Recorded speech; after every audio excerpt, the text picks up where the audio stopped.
Hello guys, in today's video I'm gonna show you how to fix Roblox black screen problem easy and quick. First, try something like run as an administrator, and if that doesn't fix it, try to start a new computer, and if that also doesn't fix it, now go to task manager.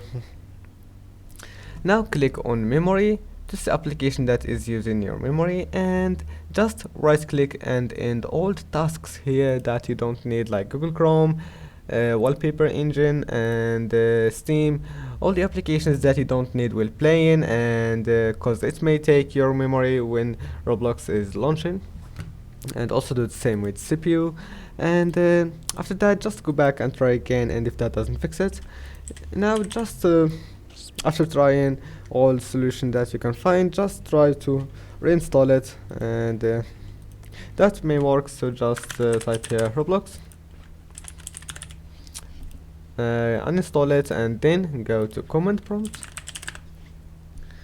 click on it, and now type here cd appdata /local, and here type rmdir, and then type /s Roblox, and then click enter. After that type y and click enter. After that Roblox will be completely removed from your computer, and then just go to your browser and try installing it again, and that's it. I hope that can help you. See you in the next video.